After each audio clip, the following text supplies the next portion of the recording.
So once again, your forecast for today, a balmy -6 inside the garage. Unscheduled, faster than usual update on the Ducati project here. I guess first off, I sourced access to an old lathe, and it's older than me probably Second World War vintage, and so you can't really see it, but what I was able to do was, I'll say my lathe skills are rudimentary at best, but I was able to find the right tooling, and a pro would have had it done in about 10 minutes, but I kept measuring and remeasuring how much I took off of this because I couldn't read the dials on the lathe itself, but I got them the same, and so I trimmed off probably about 5 or 6 millimeters from the end of this, so you can see that the nut nylon is biting into the bolt there, and so these are snugged up, and so save myself time and weight and aggravation waiting for someone to get those done. So I'm pretty pleased at that. I did a lot of looking online. I was looking at YouTube videos on lathes or welding or machining, and so just basically based on that, I kind of say taught myself. But I was able to trim off the material from the spacers here. They're aluminum, so it wasn't too difficult. There was some tooling left with this lathe, and I set it up. It didn't have a dial or a rheostat to see how fast the lathe was turning. It was literally take off the top, align the belts between pulleys and I slowed it right down. Like when I originally fired the thing up when I first came across it, spinning way too fast in my mind. I always thought like slower is better, but I guess it depends on what you're turning. But anyway, I got it set up and trimmed that off. So that's kind of nice. So now I have semi-frequent access to a lathe.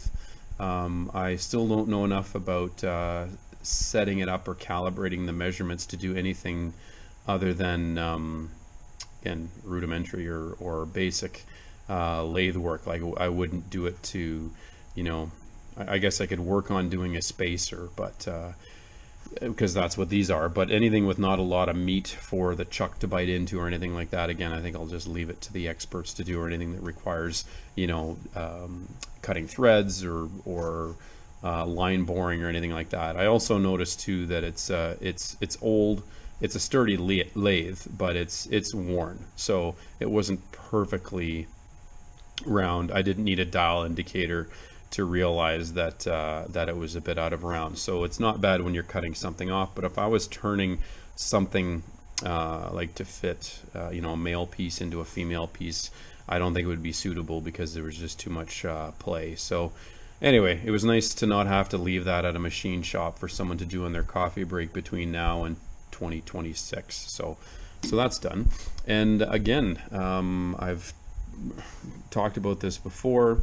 Talked about some of these Japanese auction sites, and I don't know how well you can see it there. I'll get my shadow out of the way in my dimly lit garage, but those are a set of Key-in flat slide carbs, supposed to be here tomorrow.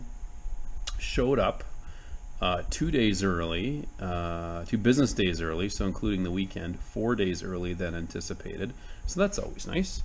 And I spent some time this past weekend figuring out a throttle solution. So over the years, again, with various projects, I've come across throttle tubes. I originally was going to use, where is it here? As you can see, like just perfectly organized work area here. This is an original Ducati throttle, I think, with a very large cam, and so I did have it set up. I did make a custom throttle cable for it with my custom throttle cable kits here from Venhill, but with the width of this throttle cam here, like it wasn't even, I think it was 1/6 inch turn or something like that. So again, I'm dealing with 50 horsepower, but still that's it would have been way too touchy and snatchy. And yes, I promise I'll put all my tools away when I've got this done. So I found this Domino throttle, and it's an aftermarket one, and I must have bought it for something.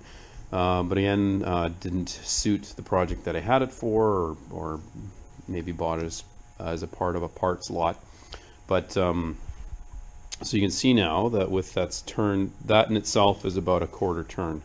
So you know, it's got a nice little wheel here that you know, helps the cable, so it's nice and smooth. And with that other throttle, like, again, you've got very short travel, but it was stiff. It was a really stiff throttle, and I didn't quite like it. So this is a lot easier.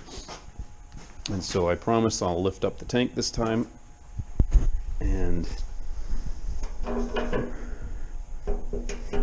set that down there. Those of you familiar with Ducatis know the good old prop rod. So there's the aluminum battery box. My plan is to mount there's a bracket for the coils and the igniter boxes, I think they are. So I'll mount that right here. Sits over top of the carbs. Going to go with a set of velocity stacks and foam filters over, just sort of socks just stretched over top.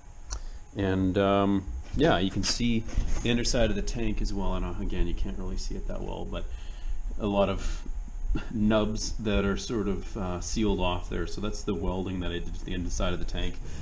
This normally housed a fuel level gauge, and with these Ducati tanks the fuel pump is internal, but again, because I'm running carbs, I just sort of modified that, had a little spout that is now the lowest part of the tank right there, and so it'll run into the carbs, but I still am going to use the vacuum fuel pump, which I think I will, there's a threaded boss right here, so I think I'll come up with a bracket that kind of puts it right here, and you know, runs it into the carb, although pretty close gravity wise. I'll just stick these high-tech throttle carburetor bungs in there. It'll be pretty darn close to being able to run straight gravity. Make sure that side's lined up. Yep. So this is up here. You know, geez, that is, I could almost run, you know, you see that's it there. Sheesh, I could run straight gravity feed there. I don't think I need the vacuum pump. So it might be one of those situations where I try it with and try it without. But if this is, you know, this is the tank here, and this is the inlet right here. Wow, that should have plenty of gravity to feed the float bowls. Speaking of which, so yeah, these showed up ahead of schedule from Japan. Looked like in good shape. There was some, I wouldn't even say corrosion, some discoloring and that sort of thing.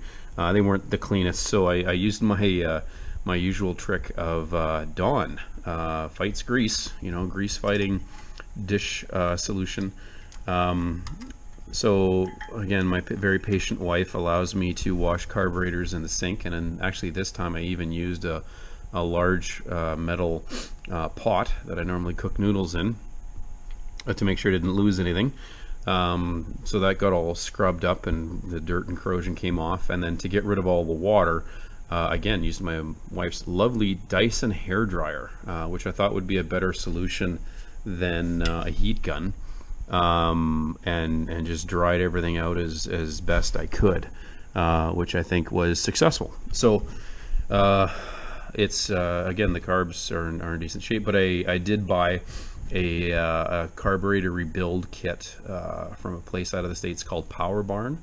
I bought some parts off them in the past for XT600 project that I built. So I got mainly just the rubber pieces, so float bowl gasket, a few more rubber O-rings and that sort of thing to go with it, and the bell mouths. So That should be coming in the mail. And kudos to Power Barn. They actually have reasonable shipping costs to Canada, which is pretty nice. So yeah, again, at this point, just waiting. I guess the next big step is for the swing arm to come back from Brent at Ironcraft, who's doing the aluminum TIG welding, and it will go on the back, and we'll get this thing on wheels. I've got some wood here. I'm not going to bother putting on tires at this point because I'll be using these tires on this project temporarily, because I've got some sweet Dunlop Q4s for the track. You should hear about it in another video.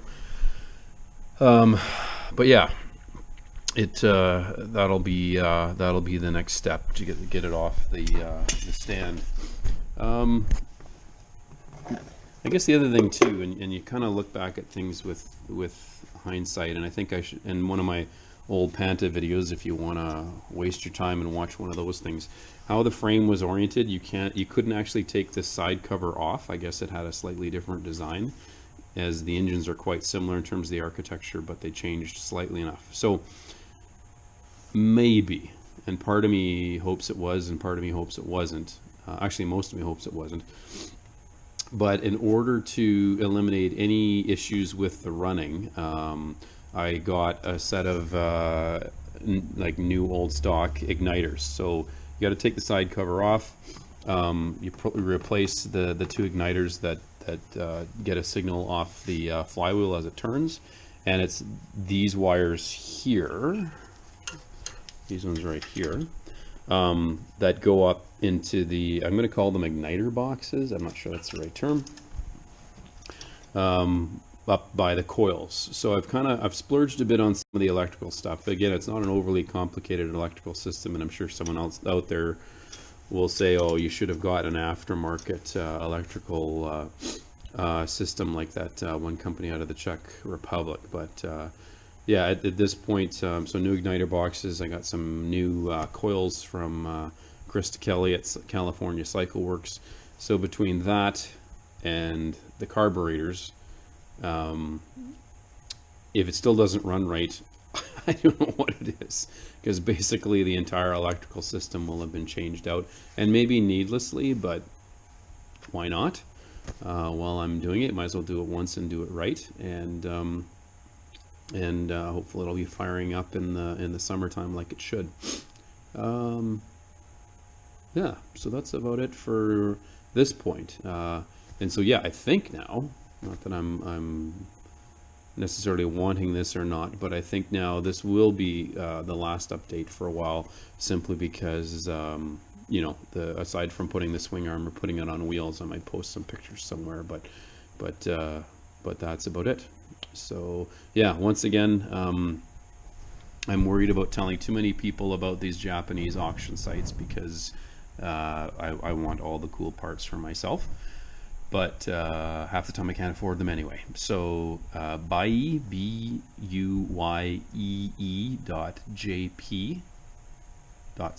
I think. Again, they won't sell you shocks, forks, tanks, or carburetor parts, because they don't want anything to do with that going by air. So these came from another Japanese site called Kruber, C-R-O-O-O, 3 O's, I think, B-E-R. And they will sell you that stuff, although they don't have any shocks or tanks. So it's kind of interesting what both sites offer or have available. So anyway, if you're looking for some obscure and unique parts like 33mm flat slide carbs, didn't even know they exist, that's where you go. So anyway, I'm up to 170 subscribers now, so this is obviously getting to my head. I'll be a famous YouTuber before 2024, but tell your friends, like and subscribe.